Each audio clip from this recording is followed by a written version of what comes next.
All right, everyone. We are very, very pumped and excited to have a panel discussion around what we call entrepreneurial equality. And, I just want to remind you, everyone, look at this.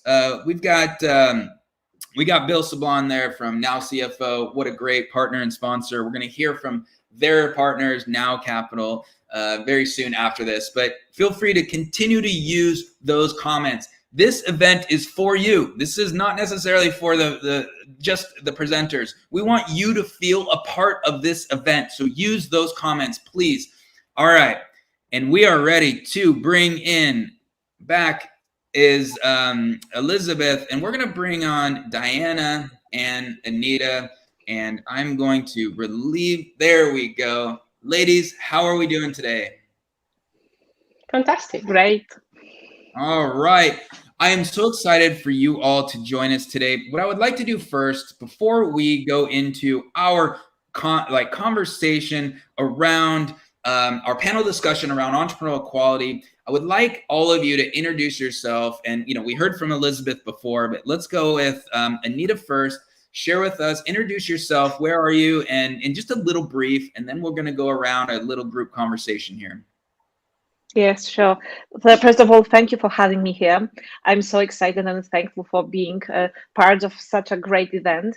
I am based in Warsaw. My everyday job is to first educate, later promote tech companies, to let them be visible, understand by the clients, what do they do, how they are working.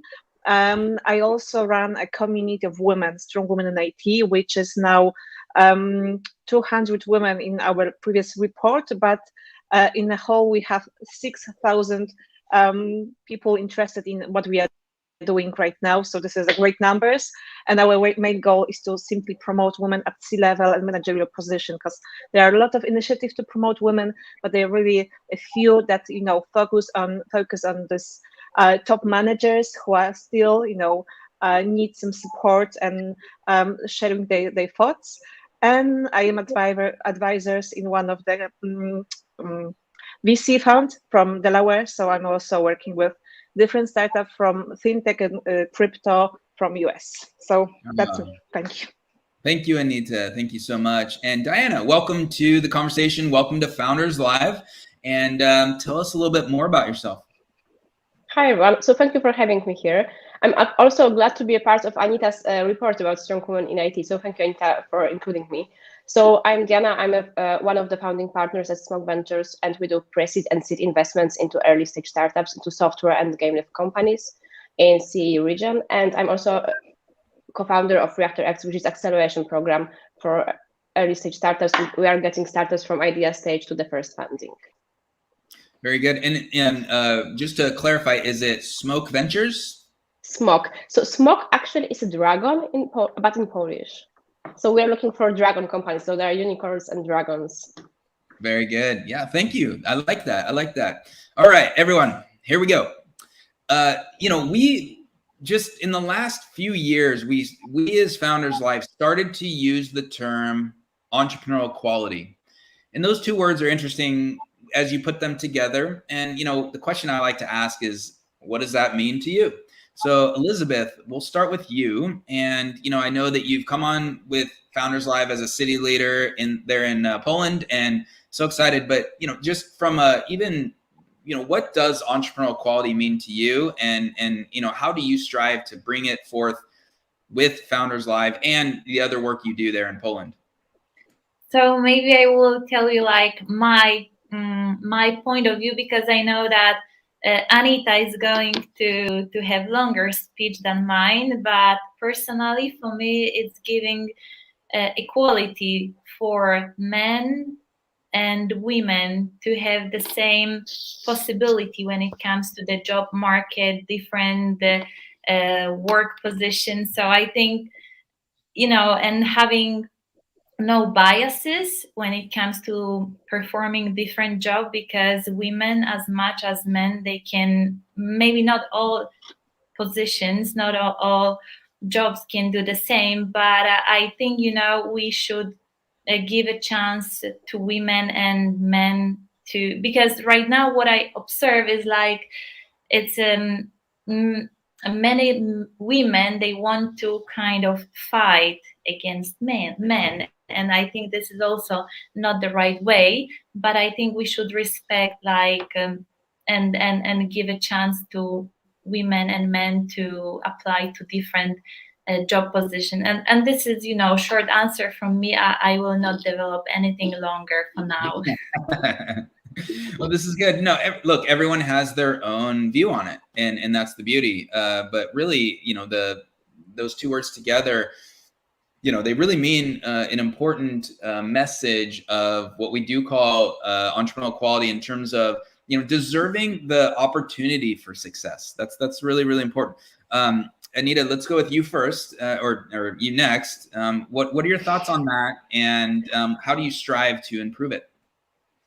Yeah, and I must say that this is really interesting term, because when I think about psychological, because I have PhD in social science, and this psychological part and also this philosophical part is here really interesting, because when you think about equality as a term, this is really difficult to have it, because we are not like we don't have like a form from sand and we are making everyone exactly the same. So from the beginning, everyone is not equal, but we all have our strengths and weaknesses. And this is how all this movement connected with diversity is going and is based on. So to work on your strength and be aware of your weaknesses. And this is what I'm really for. I am for knowing what I'm good at and looking for people who are better at numbers, who are more analytics, because I'm creative. So for me,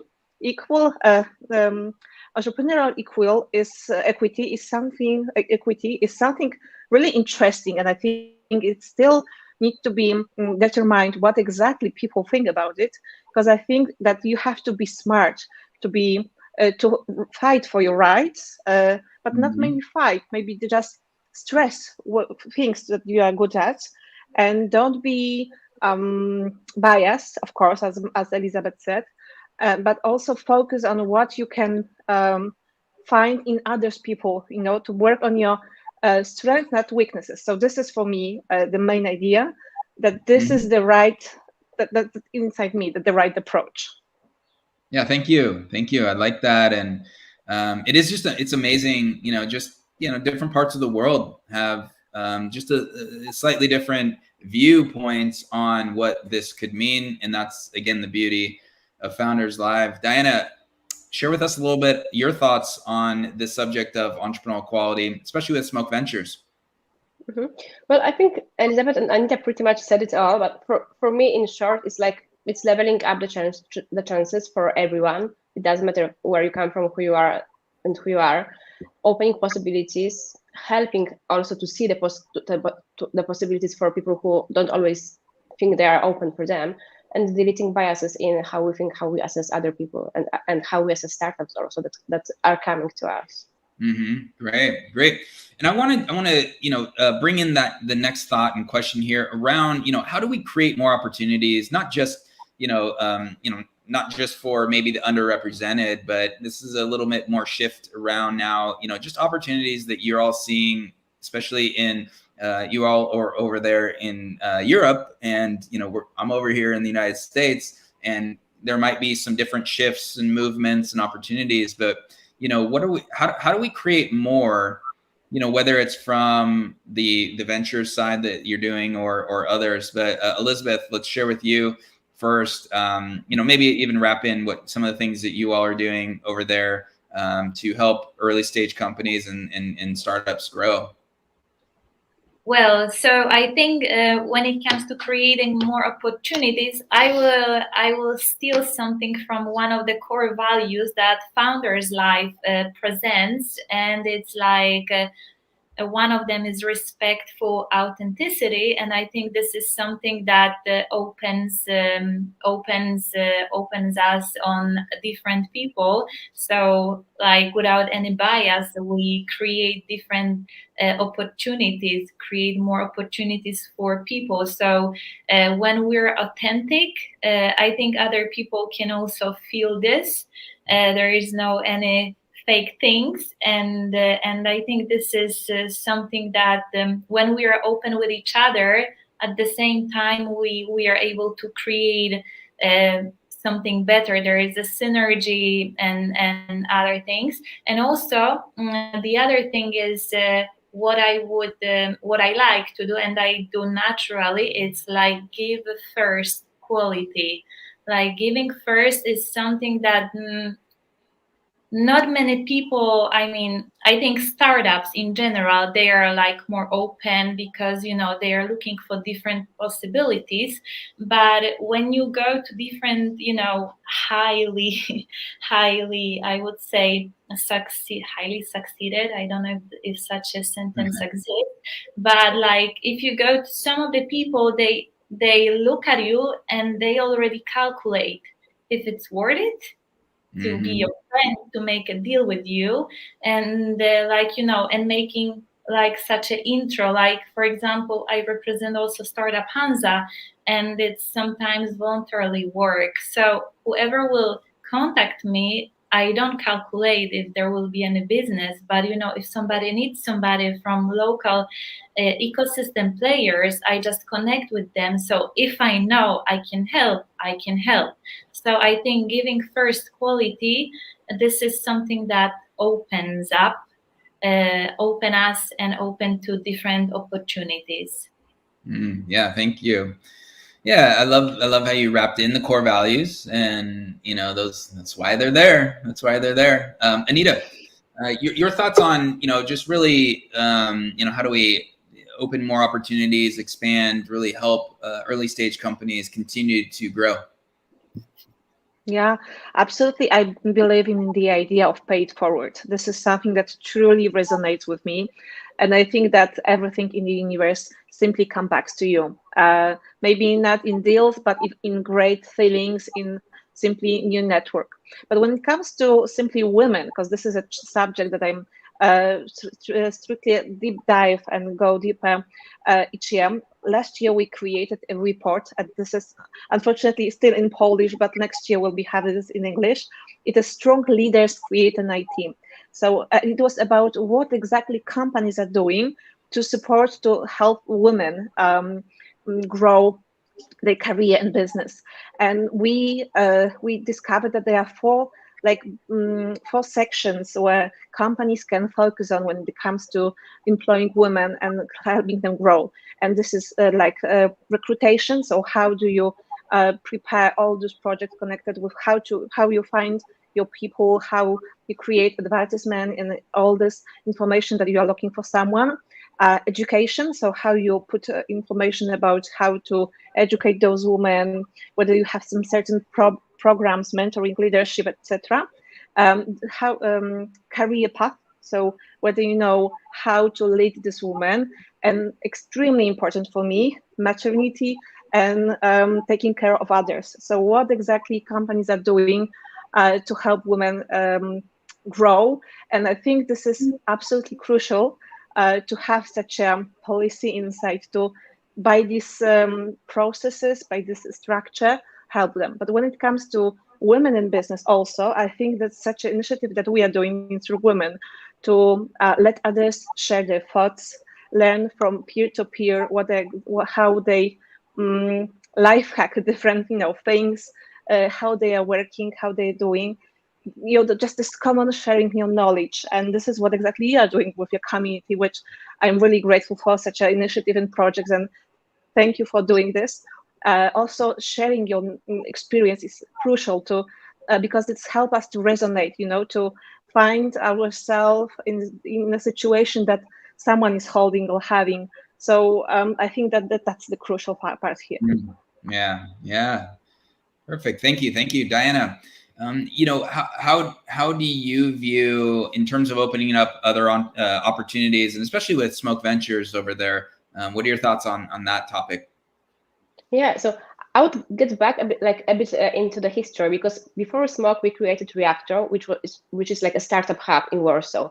In 2011, it was created, and I think it's mostly about creating inclusive community where people can feel that they are welcome to come. So we had students, we had serial founders, VCs, like anyone who wanted to be a part of startup community. They felt that the doors are open, and we had startup events like with pizza, beer, and so on. So it was like networking. You can come talk about your ideas, like about whatever, and everyone felt welcome and never felt like they cannot talk with anyone. So, for example, when I first came to the startup events, and I was kind of no one, I started talking with one of the best VCs in Poland, and it was like like a conversation, and it was like a great also starter for me. So it's about this inclusive communities, also about education, like mentoring options. So people who already are successful, that I think that's great if they are willing to participate in acceleration programs. Like as SMOC, we always take part in acceleration programs, in demo days, in mentoring sessions with starting founders. So we want to be connected to them, and I think it's easy to get to us. It's easy to have a chat with us, to start the conversation going. And I think, as also Anita is showing, the role models in the community, role models which are open to talk with people who are still trying to get into the ecosystem, for example. So Anita's report is showing those role models, so it's easier to get to them, it's easier to find them, easier to check their path, kind of. Yeah. So like many different opportunities. I like that. Connections. Yeah. Thank you for sharing that. And a question from the group. I just want to bring this up, and we have Matt is really just submitting a thought here around how do we get around the big voice of long-term entrepreneurs who win all the accolades in public view. And I'm going to paraphrase this a little bit, which is, I think maybe, Matt, what you are saying or asking is, it tends to be like the media and everyone, it kind of focuses on the very small, select few, very successful entrepreneurs. And there's all of us out here that we're talented, we do great things, but we're not, because of they're getting all the public view and accolades, the other voices aren't being heard as much. And, I'll just point out that this is why we do what we do. This is why Founders Live is so important. And, we focus on early stage entrepreneurs, and we create a platform like this. We create environments, events, and experiences that can help the voices of people that aren't the very, large, successful billionaire, entrepreneurs. We give them an opportunity to share their vision. And going forward, we will continue doing this in many ways. And look, we hope that this inspires others to do it too, right? Like, the whole point here is, if we create more opportunity for voices that aren't as celebrated and heard, I think everyone wins, right? So, we don't want to be the only, party in town. We want to make sure that there's more of these. So, we only have a few more minutes, but Elizabeth, do you have any thoughts on that? Which basically what Matt is really asking and showing here is, people do see that there's a very few amount of people that are getting all the attention, and the noise is going there, and then there's not a lot of room for everyone else. So, what are your thoughts on that? Or is there any ways that you think in Poland, in addition to Founders Live, that can really help surface, underrepresented founders? Definitely, you already covered a lot with your answer, Nick. So what can I add? When it comes to Gdańsk, we have our startup Hansa. It's like more think tank. So this is also initiative that helps like early stage startups connect with the local VC, the venture capitalists, also not only local one, but also with Diana and all other accelerators. So we do our best to exchange different available programs for startups. So whoever is in our community, even if it's small, we share and we connect with each other on the regular basis. So this is what we do here. Very good. Thank you. Last words here on that, thought or topic, Anita. How do we continue to, surface the voices that aren't being heard as much? Yeah, I must say that I'm not truly agree with this, what Matt said, because my job is to make my startup visible. And I see one interesting point, that everyone was small at the beginning. Everyone was starting somehow. So don't want to be Elon Musk from the beginning. Just know that this takes time. So you have to be patient, be consistent, be persistent in what you are doing, and try to find different ways of explaining what exactly you are doing. Try to find the different ways of finding the right people, because I truly know that those who are these big voices, they are also humans. That you can approach them, you can write them on LinkedIn, you can ask for advice, you can ask whether you can call me and give me some support, or maybe link me with someone. On the other hand, there are so many initiatives, so many projects like you have, to simply practice, because this is about practicing public speaking, networking, looking for certain possibilities to present what you are doing, and learning how to present in a most approachable, attractive way for others. So I would say that this is simply a matter of time that you will become visible, but you have to make it real. You have to work for it, and not just sit in a corner and wait when someone is find you. Thank you. Absolutely. I love that. Don't sit in the corner. You got to take action as well. Diana, last words here. Absolutely. Last words. Well, yeah, so I would say, yeah, take action, be proactive, and create your own chances. Like one of the examples, we have just invested into a startup which is founded by two 21-year-olds. So but they're very active. They're not afraid to reach out to anyone in Europe. Doesn't matter how high they stand. They just reach out. They talk with people. They create their own chances, and they have just been also published in press articles about them, what they're doing. So you don't have to, you can create your own chances and be visible. So work on that. All right. Well, we are at the end of this conversation. We are out of time. We could probably stay here for an hour or two, but I want to thank you all. Thank you both, Anita and Diana, for joining us. Really appreciate it. Thank you. Hey, let's Thanks just for having us. You're welcome. You're welcome. And let's continue this take action to make impact around the world.